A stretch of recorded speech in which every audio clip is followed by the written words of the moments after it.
everybody. How are you today? I am so happy to have Alze with me today. We're going to talk about this really exciting. I know you've talked about product, you talked about service, but have you talked about being a product with your service or your information? How to basically productize it. I mean, we've seen it, but we haven't talked about it. So Alze, thanks for coming on the call and sharing your insights with us. Yeah, I'm happy to be here. Thank you for having me, and let's see what happens. Yeah. So you've been coaching for a while, and you know when they go to your site, they're looking at it and they say, "Okay, business coach." We've seen business coaches. Okay, he's going to tell us, "Okay, what we need to do is we need to figure out what our offer is, our message is, our this that." But what really excited me was when I saw you say that you are teaching how to productize. I can't even say it, so I don't know how to do it. Your offering. How do you make your offering a product? Yeah. And that is amazing to see somebody teaching that, because we just look at products as tangibles, and then we look at services as just intangibles, and they're just out there in the wind somewhere. Mm-hmm. But you're saying you can actually package it in a way that a person can conceptually touch it. Mm-hmm. They can conceptually make it tangible in a sense. Mm-hmm. So tell us a little bit more about that, as well as yourself and how you got to this point. Sure.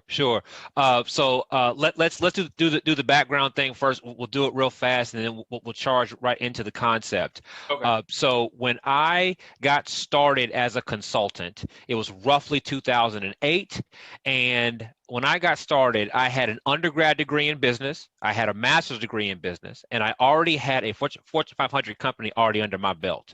So I thought I was getting started off as a consultant with some pretty good bones. I thought I was doing pretty good. Yeah. And what I didn't know was that I was going to hit the absolute wall. I mean, when I say wall, all of it, I'm talking about the money wall, the time wall, the client wall, the overwhelm wall, the depression wall. I hit the whole thing.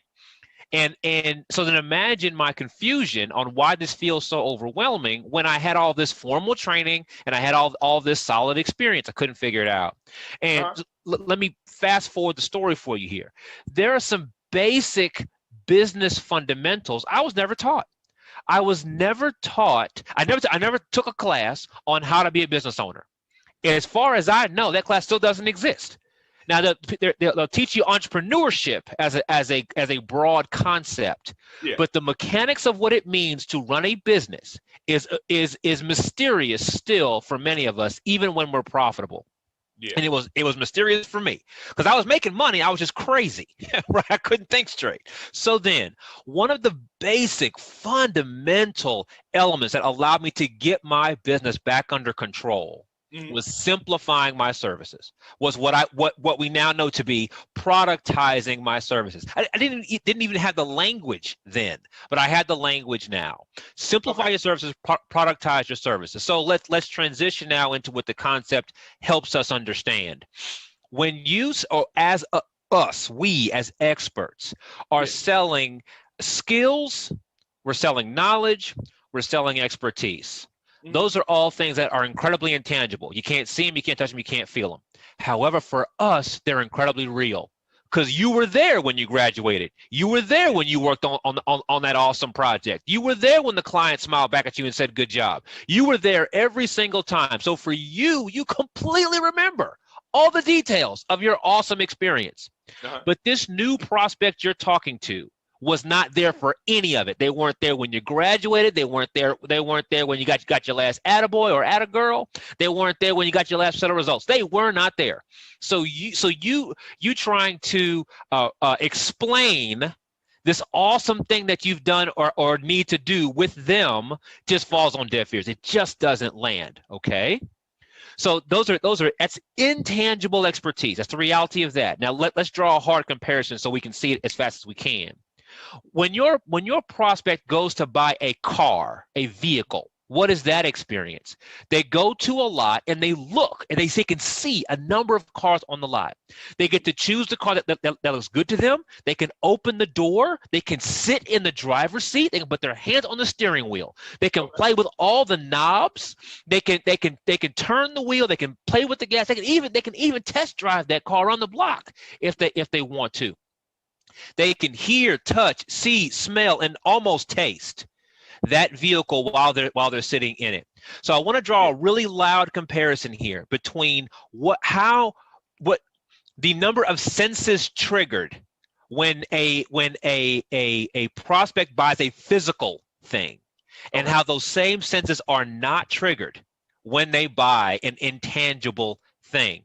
So it's in our best interest to get to that standard as hard and fast as we can. Make our intangible, invisible service feel as tangible and feel as real and as practical and grounded as we possibly can. So there's the standard. There's the concept. Where should we go from here, Jeff? Guide me here. Well, I mean, you hit on a lot of nice things. Like when you're talking about those tangibles, like buying a car, they used to say, it sells itself, because right, that's right. You start to imagine you being in that car. Where that's right. Intangible, you might not can imagine that process or the end result or whatever that may be.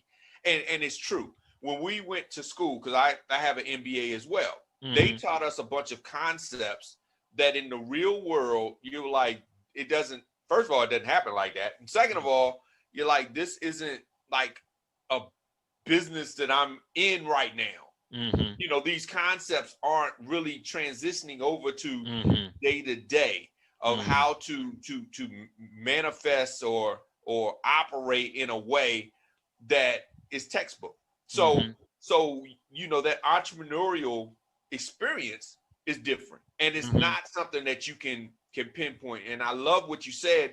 They weren't there when you had your success. So you telling them, and even having a testimonial, they're not there to experience it.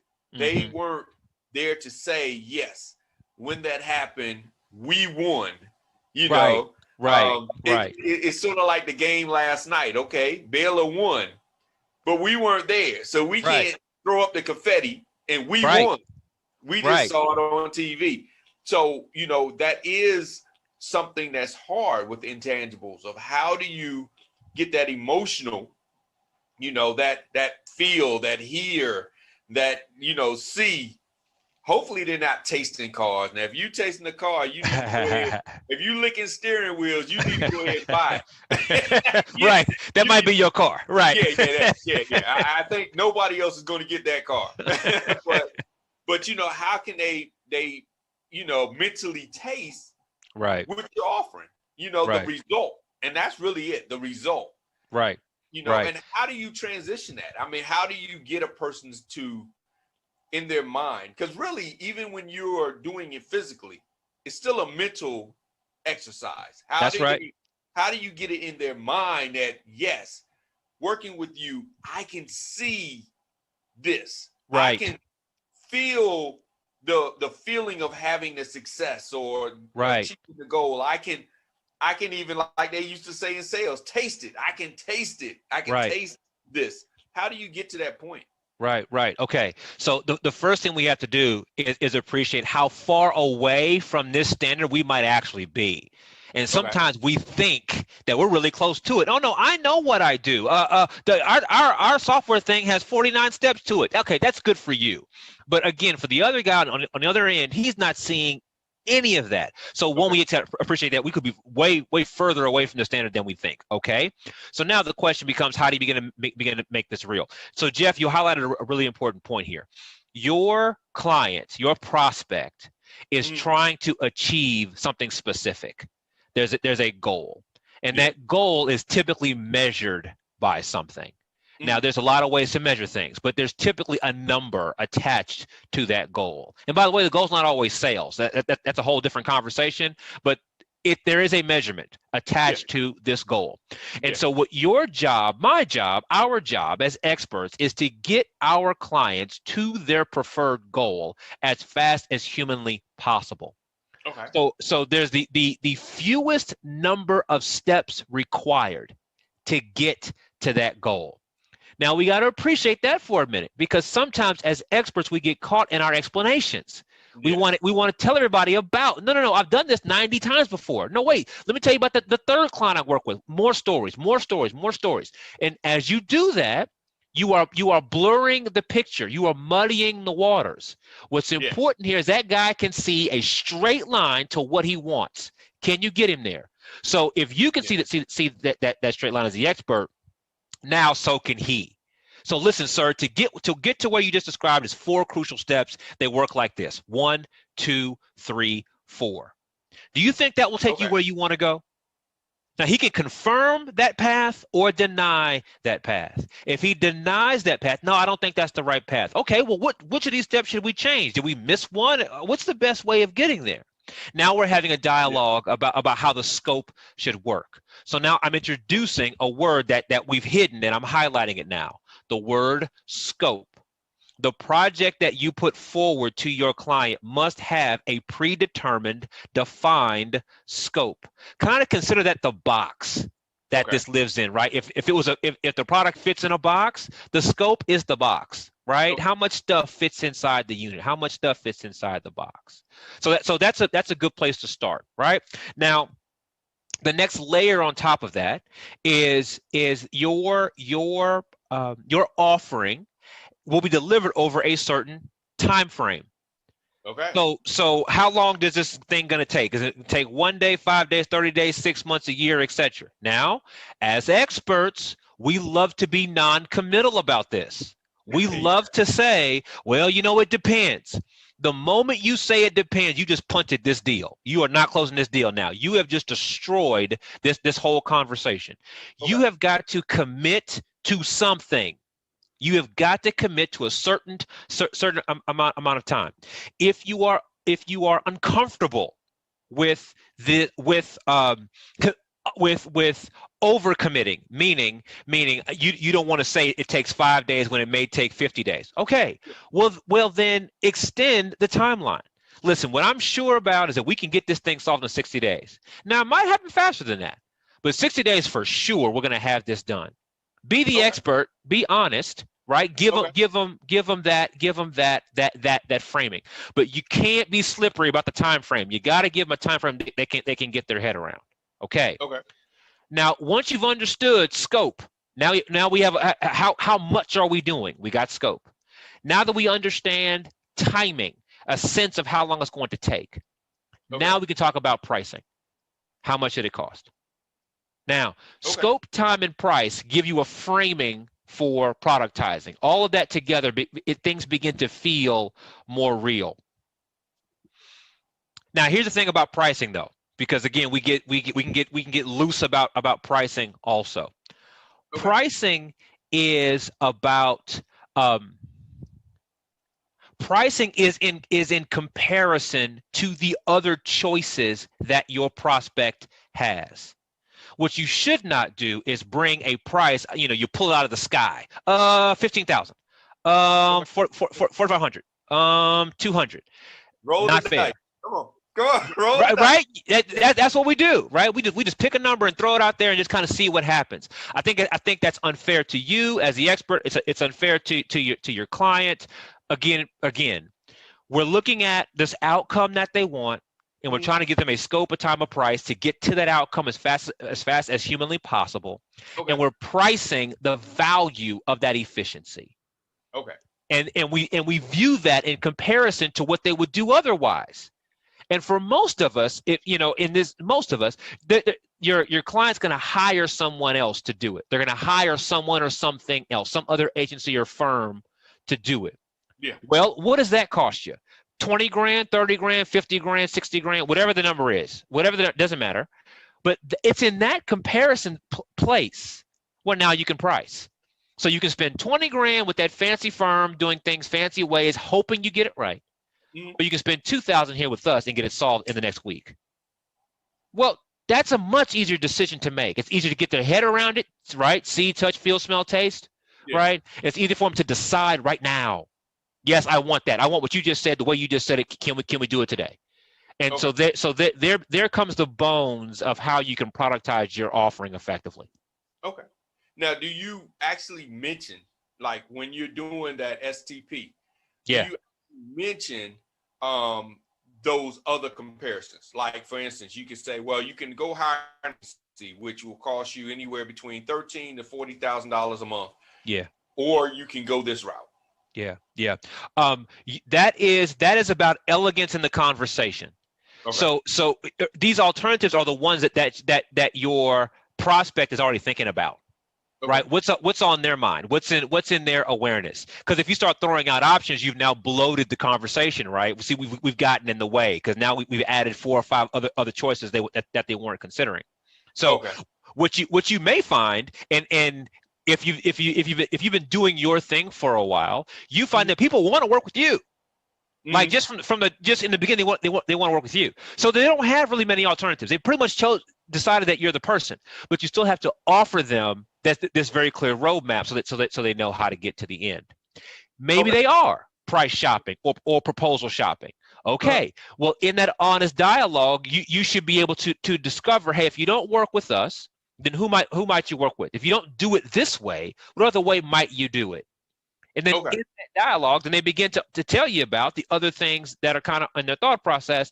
And then here's an important statement here, an important idea. Then the two of you can decide together which option makes the most sense. Oh, okay. So, hey, listen, the way we would help you is like this. But what I'm hearing is you want something that's more along that way. Then you might want to go ahead and go down the street and have those folks help you. Okay. Productizing and the clarity of that offering helps both of you understand where the best place is to get that problem solved. What that means is that the clients who choose to work with you literally and truly chose to work with you. You got fewer bad clients now. They chose you as their option. Clients that choose to leave need to leave because you are not the best option and another option is better. So there you go, more efficiency when you choose to operate this way. Okay, so it's really a good fit both ways. It's not absolutely just if you have money, I'll do what you want me to do. Okay. Right. Okay. Right. The whole idea here, and see, all this makes it feel good to both of you, right? Because you get to tell your prospect what you just said. Listen, we do this for both of us. This is so both of us can get what we need out of this thing. Yeah. See, there's your buy-in, right? We're both quote unquote bought in without any fancy corporate words, right?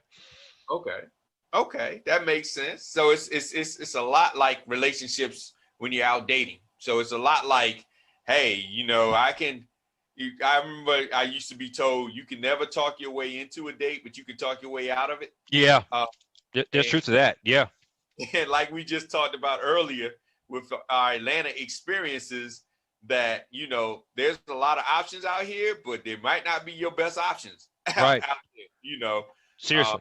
So you out here dating everybody might not be your best option. So same in business. I think we've all had those clients that after the first check, you were like, I would give it all back. I would give it all back if I could. That's right. But now, yeah. That's right. So having an offering like this allows you to talk to the right people more quickly, the correct people more quickly, which also means if you've got a sales team or if you're doing sales things, because we're all doing sales things, you can spend those sales efforts in the right places. You're now doing fewer things with higher intensity. And so every time you show up in a sales interaction, you can be confident now. You don't have to worry about, is this the right guy? I'm not sure. It's weird. No. You've done a lot of that effort already because your product tells you who you should be focused on. Who wants the outcome we create? That's the lady I want to talk to. That's the guy I want to talk to. And so everybody can be more excited about the interaction. So yeah. Okay. Now, what's the process to get yourself? I'm gonna say a word that a lot of people cringe hearing because it's been overused so much. Mindset.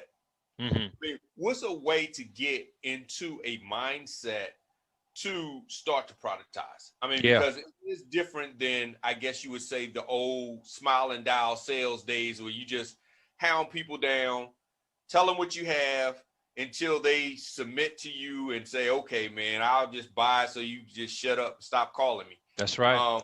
How do you transition your mindset to say, hey, this is really going to be a business relationship that's going to be a win-win, and let me provide you with what I offer, or Yeah. present to you what I offer, and see if it's a good fit for both of us. How do you Right. get to that mindset? Yeah, yeah. So let's because that word can be very fuzzy. I know it can be. It can be a word that is used very loosely. How about a word that we all like? How about the word decide? So Okay. really, what we're saying here is that we're gonna start making some decisions. We're gonna start deciding who we serve best and who we don't serve best. We're gonna just make that decision. We're gonna decide that the best price point for us, if we're gonna offer that kind of service, we need to be at this number, and anything less than that number doesn't fit us as well. Hold We're up, gonna hold go up, ahead. hold up. I'll say, hold up. We about to get religious and preach, because you preaching right now. I mean, really, you preaching right now, making sure that you have enough to do the best work you can do. That's right. It is hard when you start to lowball yourself and you just take offers because it's something. Right. Something better than nothing, like they say. Right. And then you are scraping to try to fulfill what you promised. That's right. See, if you've done that once, you've done it 100 times. Once you do that one time, when you lowball yourself just to take a deal, and now you find yourself in week 3, week 8, week 12, trying to deliver something that you can't afford. You don't have the time for it. You didn't get paid enough. You can't hire the right vendors. You can't get the right support, and you eat all those costs. Yes. You do that once, and you start making your whole internal narrative changes. Okay. So what we're talking about is how you can decide to stop operating that like that. Today can be the last day that you ever take a deal like that. And what you're going to do is you're going to decide, here's how it's supposed to work. If people want X done, then here's the fastest way to get X done. And here's what we have to do for them to get that done. And we're going to tell them that right up front. We'll say, hey, we can get done all that you need. We can get it all done for you. But here's how that has to happen. 1, 2, 3, 4. And the cost of getting that done is X. Now, is that a route you want to go down? Do you want to do that? And they can decide no. They can always decide no. But here's the word again. Decide. The other person now decides if they want to go forward or not. If they don't want to go forward, that's fine. But if they do, they can do it with confidence. And that confidence creates momentum through the service. Have you ever had clients not call you back? I'm talking about clients, people who are paying you, and they will not call you back. You ever ask clients for information and they won't get it to you, or that they pass the decision maker or the contact person off 3, 4, 5, 6, 7, 8, 9 times? See, all that garbage we can cut it all out up front. Yeah. Sir, ma'am, I want to help you go where you're trying to go. Here are the terms of getting that done. Here's what we need from you, because we're going to be, when you say go and you pay this money, we are shot out of a cannon. We are fast forwarding to all of what you need done. Yeah.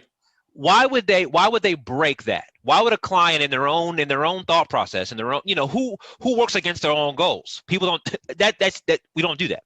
So this thinking of productizing puts you in alignment with their goals. And so now both of you are aligned for the exact same thing. You're team members now. You're truly team members. Is simply a better deal. Now, but we were discussing mindset, decisions. Okay, here's another part of this conversation of decisions, and this is the uncomfortable part. There are going to be some things that you currently do that you're going to stop doing. You're going to decide to stop doing some things. Okay. And some of this, and so Jeff, this is what you were highlighting, is that some of these are old behaviors that you've had for a long time. Yeah. And some of us have been profitable with those old behaviors. Man, I made money doing this stuff. Now, it's always been unprofitable. You're just used to doing it. Yeah. And it didn't get in the way of the money, so it was okay, because it wasn't that big of a deal. But part of what we're saying here, when you decide that you're going to focus on this kind of service, means you're not going to focus on that kind of service. Yeah. And what does that mean, kind of bottom line understanding here? That means there are some clients in your roster right now that no longer fit your new focus, and you got to begin to phase them out. Yes. And that's money. Yes. That's revenue. And you're going to go, wait a minute, if that client stops working with it, that's $2,000 a month or $20,000 a month that we've been getting in our arrangement. You're saying, Alzay, to cut that out? I'm saying you've already decided. I'm saying you've already decided that your client on the left is a better fit. So that means clients on the right need to go. No, I'm not saying you send them a cease and desist letter and you kick them on the street. That's not what I'm saying. But in the spirit of transition here, we're going to spend more effort getting the clients that we fit better with. Yeah. And then we'll just slowly phase out the old ones. But that is absolutely a decision that you're going to have to make. And I think you should make it in confidence. Yeah. Yeah. And that's very important. I actually had a friend of mine tell me that, and actually more than tell me, show me that. He was like, you know what? I'm phasing out all my old clients and I am going this direction. And within a matter of 30 days, he landed deals that were like amazing. Yeah. But it was because he made, like you said, that decision. He said, okay. And at first, I was thinking the first 15 days, that 30 days, I'm like, you just got rid of your client base. Right. But when he landed that deal, it was triple of what all his client base was paying him all together in one deal. Right. And it was because he made that. You're using words that is very challenging, especially to those that are like non-committal. You use words like commitment, decision. Right. Those are words that sound easy, but sometimes it's hard. And going back to dating, we always hear you don't want to commit. Right. Make a decision. Right. Making that decision and making that commitment. But then after you do it, you're clear, so you can be clear with your prospects and with your clients. Yeah. Okay. So Okay. You are totally correct, and I use those words on purpose. I use words like decision and commit on purpose. Yes, I do. But here is, I think we'll all like this next part of the conversation. Yes is also a decision, and we love hearing yes. Man, we love it. We love hearing yes. Okay. We're trying to make yeses easier. Okay. What as we make these yeses easier, they create a momentum all on their own. So once you get 2, 3, or 4, you just told the story, Jeff. Once you get 2, 3, or 4 of those next level clients, see, you're a different firm now. Oh yeah. Right? You got 3 clients now that each of them are 3x of what you were doing annually before, for example. Yeah. You're a different firm now. Like the game is different. And 3 yeses get you there. You don't need 90 yeses. You need 3. Okay. Here, one more thing to add to that, right? Kind of getting ourselves over the risk of making these decisions. Your best clients want to decide. Your best clients do not want to fool around with you for 6 weeks or 6 months while we experiment with ideas. They don't want to pass back and forth a proposal 8 or 9 times. Your best client does not want you in their office for the 3rd time re-explaining your entire service model. They don't want to go through all that. Your best client wants to decide, and they have put a budget next to that decision. Now that number might be exactly what you want to charge, or it might be less, or it might be more. But what I would argue is what's more valuable is the attitude of decision making. If you get in the habit of looking at that client and say, listen, we want to help you make a good decision here. Typically, for that scope to get you where you want to go is $10,000. And they look, because they're trying to decide, right? So they look back at you and go, God, we love everything you said, but the best we can do is $8,500. Okay, now 2 adults get to figure this out. We get to figure out what we flex so that a deal can be done. So I'm not suggesting that you just eat the $1,500 difference and carry on. That is not what I'm saying. What I'm saying is we now have a moment where two adults get to discuss what happens next, because both adults are now trying to decide. We want to decide if you're the right client for us. You want to decide if we are the right vendor for you. So now in that, let's figure it out. Should we shorten the scope? Should we shorten the time? Should we get some supplement? Can you find the budget someplace else? See, now we can dialogue.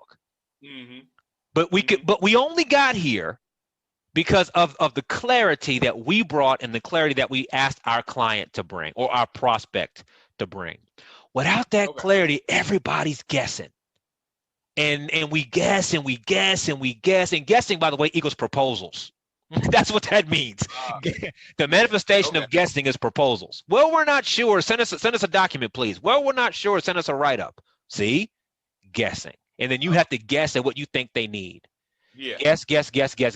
And again, you've done that once. You've done it 100 times. You know how expensive proposals are. You don't get paid for them. You got to give your best thoughts in them. So you have worked for free, and in worst case, they take your proposal and they shop you, and they go tell everybody else about it. Yes, they definitely shop you. See? And some of them have the audacity to come back and let you know, oh, we talked to this person, this is what they're offering.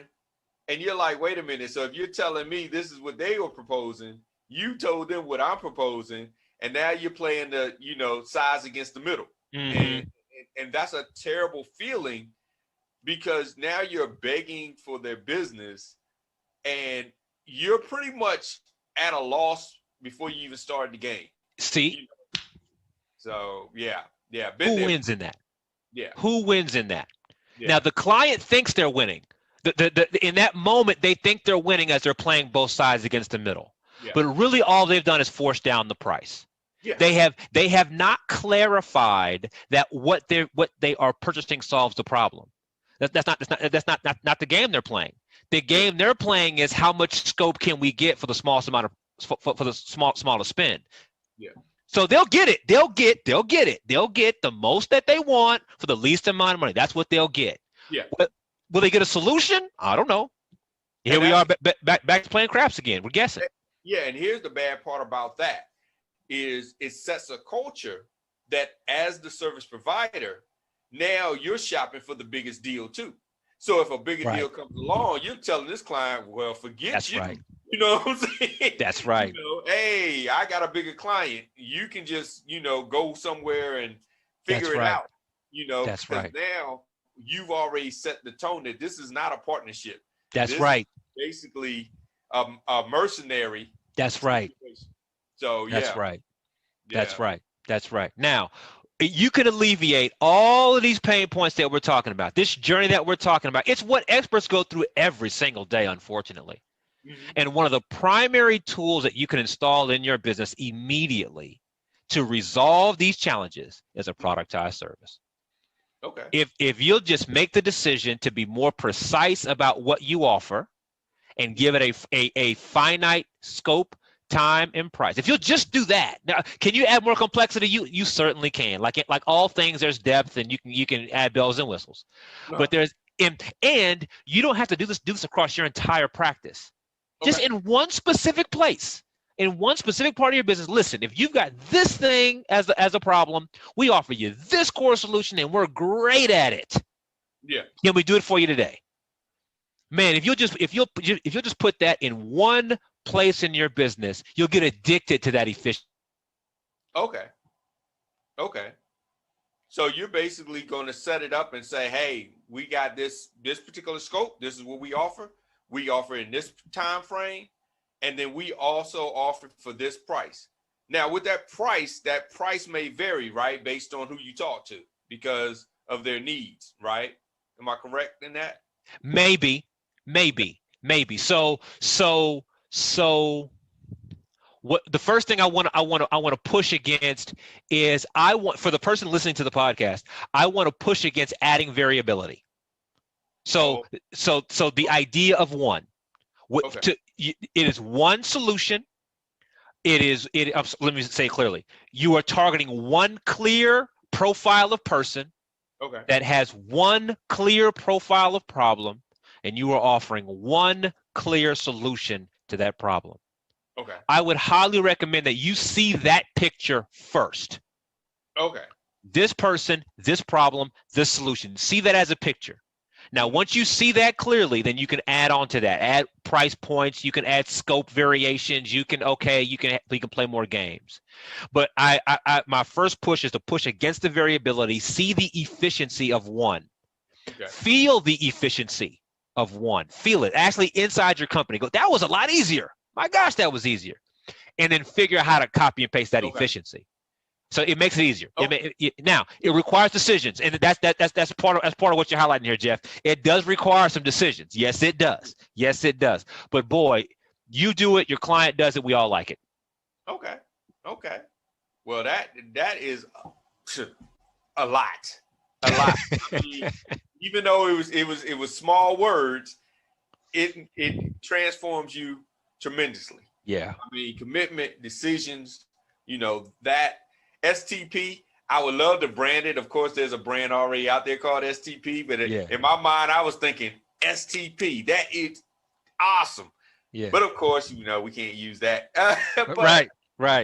But I mean, if you want to remember it, just think of STP. Just think of it.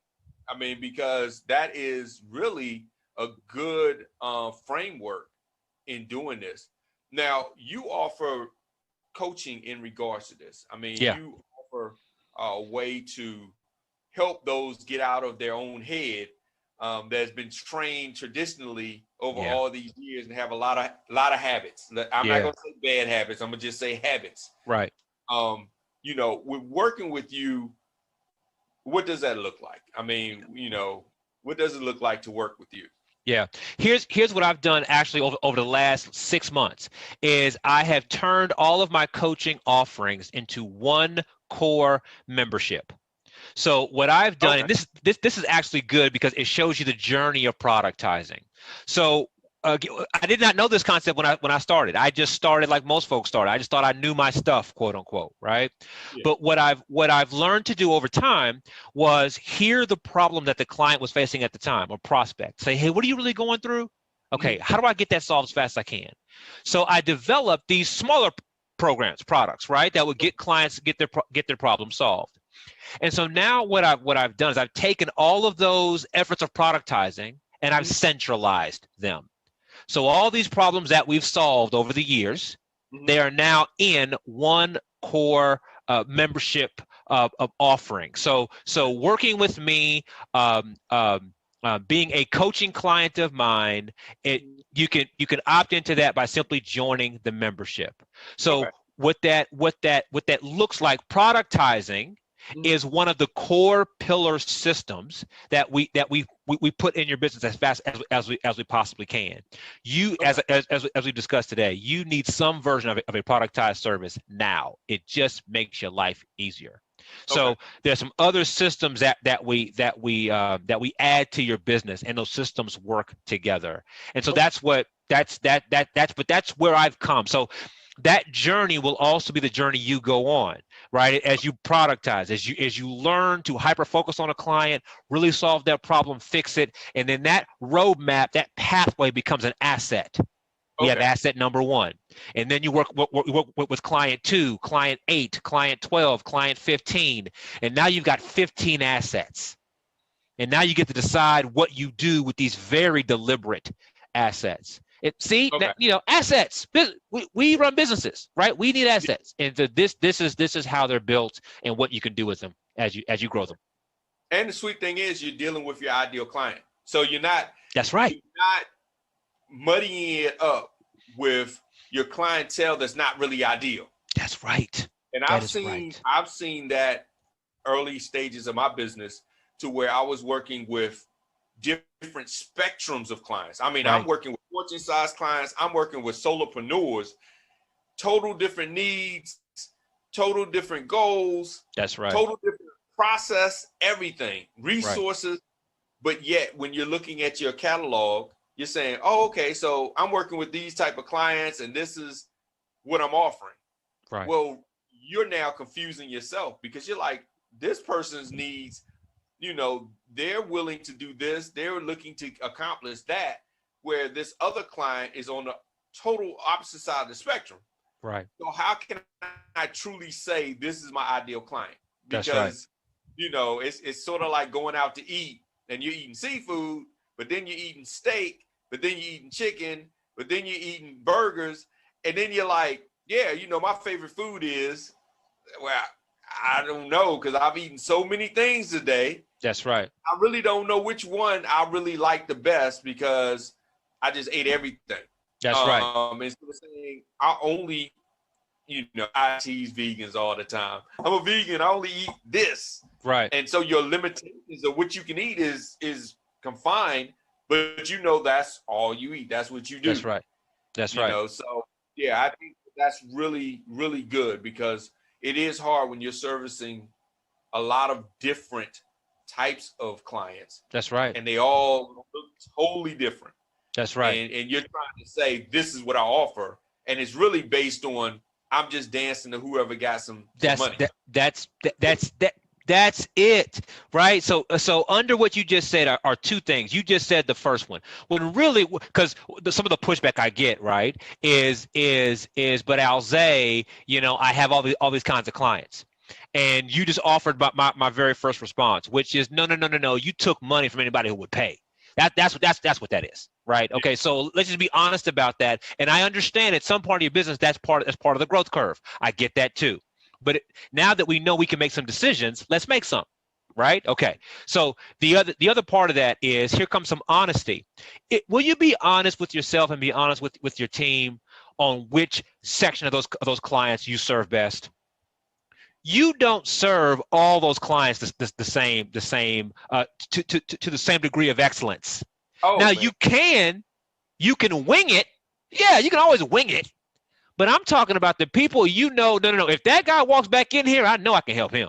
Now, this lady, I'm not sure. That guy, I'm not sure. When they come in here, I got to figure it out. But if this guy walks in here again, we know we can help him. So the first practical step of productizing, just being honest with yourself on what category of clientele you serve best. Yeah. And then from there, you can add. Like that old saying, it's not what you can do, it's what you should do. Yeah. And, you know, and you start thinking, well, I have the talent to do this, but it's going to be like pulling teeth. I really don't want to do it. I'm going to probably look at it, stare at it for a few hours before I even get started on it because I really don't want to do it, but they're paying, you know. And so, right. That's right. Yeah. Yeah, instead of saying this is really what I enjoy doing, what I'm good at, what I'm best at, right. And everybody is going to be satisfied with the results. And, you know, that comes with the decision. And a lot of times that decision at first does not look like it's going to be the most profitable decision. Great point. That's a great point. And you can talk yourself out of productizing right there in that moment. Yeah. You can talk yourself. You said being vegan. At first, the idea of being vegan doesn't sound like a good idea either, because you're aware of all of what you don't get to eat. But if you can hang in to being vegan for a minute, do a little Google search, find some vegan recipes, find a few vegan restaurants. You know what? They make some pretty good food that is specifically vegan. Yeah. But it takes, you got to just breathe for a second is all that I'm saying. I'm not saying this takes 6 months. I'm saying mentally and emotionally in that mindset, in that attitude, in that decision maker of yours, breathe for a second. Just kind of play it out for a moment in your mind. Okay, if we really committed to this, how amazing could we be? How much could we really charge? How fast could we do it? How much energy would it create for us and for our team? And if you kind of push into that for a second, you go, you know what? Being vegan might not be a bad idea. Yeah, but I love ribs. There we go. I love ribs, Alzay. Those vegan ribs aren't the same. They're not the same. Well, maybe what we're saying is it's the Atkins diet then. So just different diet, right? We just pivoted. Hey, business people, we just pivoted. But the idea is still the same. When you're on the Atkins diet, there's certain things you do and don't eat. What I'm saying here today is you are going to go on a diet. That's what I'm saying. You eating everything from everybody is actually making you sick. Exactly. This diet is actually a choice you need to make. Now, whether you eat all meat or whether you eat all vegetables, your choice. But one of those two diets is better for you. I'm just saying. Yeah. And it helps you sleep at night. And I think that's one of the things, like you said, taking a moment to step back and do a mental breath to actually see what helps you sleep at night. That's right. And what keeps you up at night. And I know as a consultant, there's a lot of times that, you know, I've taken on projects and it was hard to sleep at night. It was just hard. Yes. Because I'm constantly thinking, how can I first of all, how can I do the best I can do at it? How can I get this off my plate? Because I don't really want to do it. That's right. You know what I'm saying? So it's like, okay, how can I hurry up and get this project over with? And if you're going into the project thinking, how can I get this project over with? Then you probably shouldn't even took the project. And we're not taught, I guess, in business school to take project there and let me show you how to. And you notice I said sell you. Let me sell you how to, that type of thing. Yeah. So, you know, I appreciate you taking some time out and sharing this.